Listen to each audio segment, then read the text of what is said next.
They tell you the Birkin is the dream, the ultimate symbol of luxury, a bag so exclusive you can't just walk in and buy one, you have to earn it.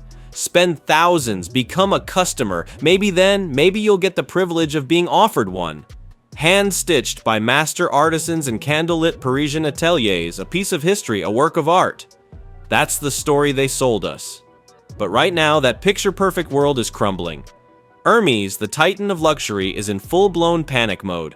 I keep all my purses. This one here is really special. If my house is on fire, I would take this one. Feel my arm is real. Don't love me because of no diamonds. Take all this. This bracelet right here look real as a. This shit was $23. Speaking to this client here regarding selling her Birkin 30 Gris Ethane, if I'm not wrong. Gris Ethane is the color and it's palladium hardware. The bag is in box fresh condition but it's SUES stamp, which means it's a 2020. The fashion world is shook because the luxury giant just did the unthinkable. They filed a lawsuit against the very same Chinese factories that have been quietly spilling their deepest, darkest billion-dollar secret. For decades, Hermes pushed this narrative of unparalleled French craftsmanship. You picture delicate hands, soft leather, the scent of a historic workshop in Paris, artisans dedicating years to learning a single stitch, perfecting every curve of a Kelly or a Birkin. This was the fantasy, the unattainable dream that justified the insane price tag. But the truth hiding behind those fancy made in France labels was far, far wilder. According to explosive leaks from insiders and shocking evidence brought to light by experts, the vast majority of these coveted bags aren't born in Paris at all. We're talking up to 80% of these so-called French luxury pieces are actually crafted far across the globe, in China. And this wasn't just about sending over a few leather panels, we're talking the cutting, the intricate stitching, the threading, the core leather work all happening overseas. So how did they manage to sell the French dream when the real work was happening elsewhere? It was a slick, deceptive game. The bags would be made almost entirely in China. Then, for the final touch, maybe a button, a clasp, or that iconic stamp, they'd bring them to France. Slap on that last detail in Paris and bam! Suddenly, legally, it qualifies as made in France. It was the trick that let them charge $20,000, $40,000, even $60,000 for a bag whose true origins were hidden in plain sight. Tanner is wearing a fake Louis Vuitton fanny pack and she didn't know it. I'm gonna give you 3 reasons why I know that this Louis Vuitton bag. They say, hey, I want to buy one of these. You know what they say to you? No, we don't have them. Enter Tanner Leatherstein. He's not just some random guy posting on TikTok, he's a legit leather expert with a massive following because he does something nobody else dares. He buys these ultra expensive designer bags and takes a knife to them, literally slicing them open on camera to reveal what's really inside. He was one of the first to expose Chanel for using cheap plastic-coated leather and faking real gold hardware. He's gone after Louis Vuitton, Bottega Veneta, and of course Hermes. And when he cut open these Birkins and Kellys, his findings were damning. The leather quality? Often no better than what you'd find on a $100 knockoff. Even more jaw-dropping, he broke down the actual cost to make a Birkin. The materials, the labor. It adds up to about $600, not $14,000, not $38,000, $600.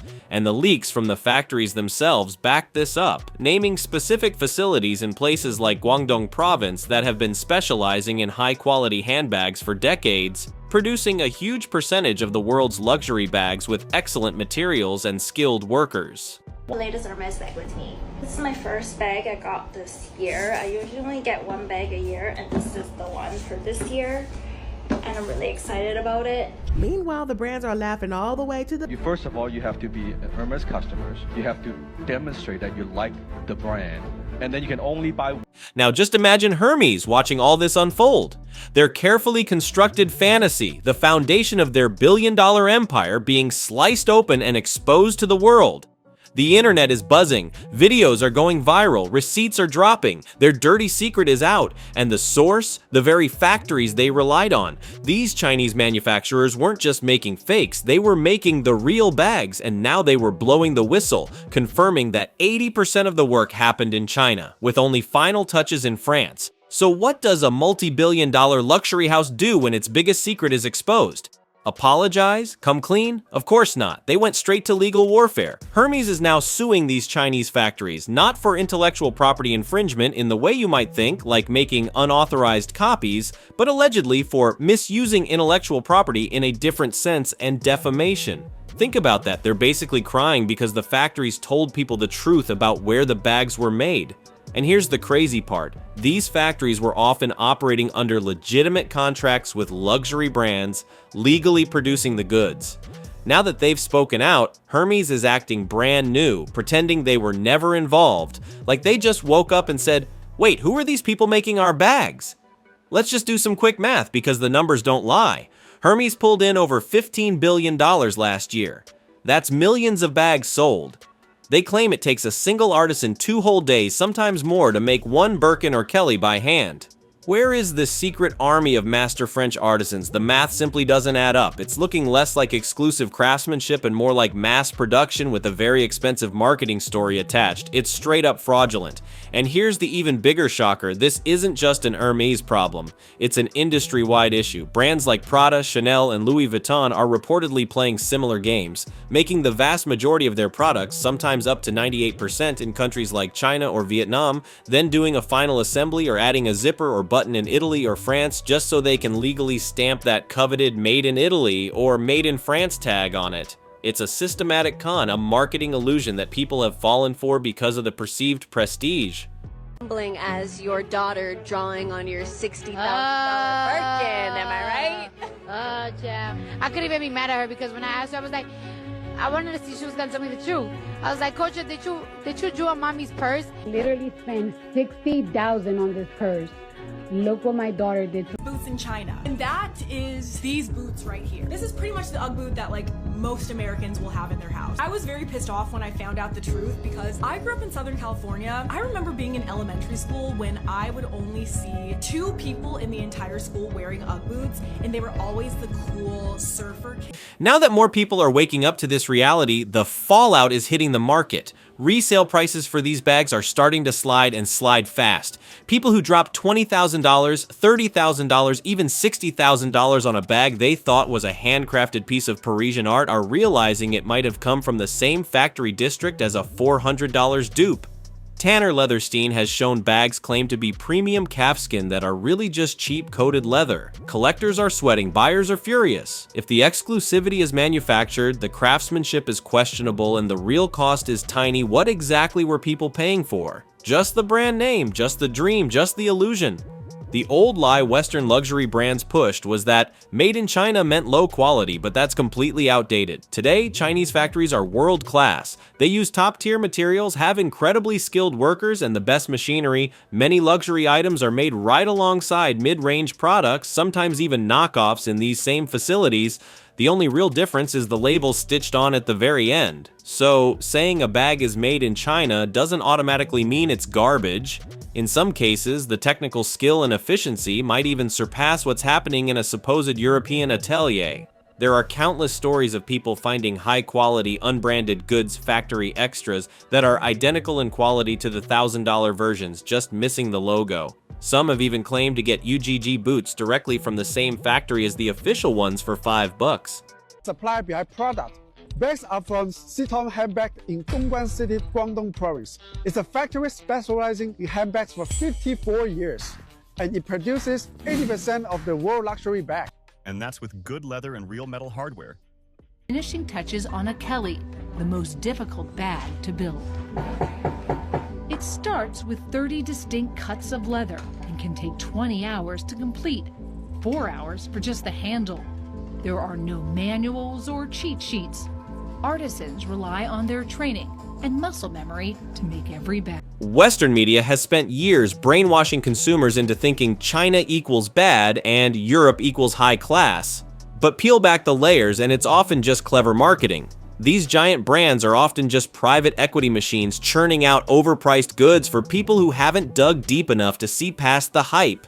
Now that consumers are starting to dig, the whole industry is scrambling to keep the lie alive. Tanner Leatherstein isn't employed by any brand. He's not selling anything himself. He's just showing the receipts, breaking down the materials, and exposing the truth, even cutting open his own expensive wallets to show what you're actually paying for. And almost every time, what he finds is deeply disappointing.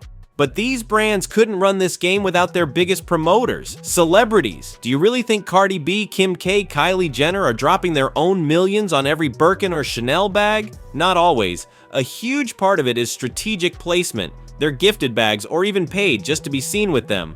A celeb posts a $60,000 bag on Instagram and instantly millions of people feel like they need it to be relevant. You think you're buying luxury, you're buying celebrity approval. Remember Kylie Jenner's infamous Hermes closet tour? It broke the internet. But how many of those bags were bought with her money? And even if they were they truly handcrafted in Paris or stitched up in a factory in Shenzhen? That's the million-dollar question. And it's not just A-listers. Influencers are deep in this game, flooding TikTok and Instagram with unboxing videos. Most of those bags? PR freebies or brand deals. They're stacking cash promoting bags they didn't pay for, pushing the idea that designer equals status, while the brand laughs all the way to the bank flipping a $600 bag for $26,000 because you saw it on your FYP. Let's circle back to the Birkin trap. Owning one became the ultimate status symbol, but the catch? Hermes controls access. You have to drop serious money on other items, scarves, belts, small leather goods, to even be considered for a Birkin offer. It's less about luxury and more about cult-like initiation, making people beg for a spot in the club. A few years ago, people were flipping Birkins like they were gold. But now, after Tanner's exposés and the factory leaks, that market is shaking.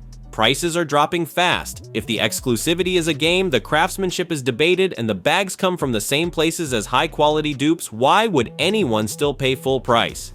Resellers are sweating bullets. Investors are realizing luxury bags might not be the guaranteed investment they thought.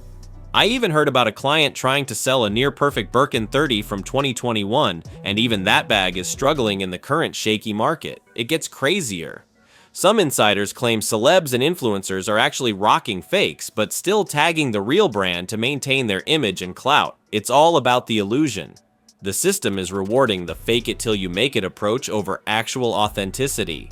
So next time you see someone flexing a designer bag, don't just assume it's real or even owned by them. What's being sold is the brand, the image, the fantasy, not necessarily the quality or origin of the bag itself. So who's winning? The brand still stacking billions, the celebs still getting checks and freebies, the influencers still getting PR boxes and invites. Who's not winning you? The customer dropping your hard-earned money based on a hype machine fueled by people who often didn't pay for the product. You're paying for a label, a dream, an illusion. But the legal warfare is where this takes an even wilder turn.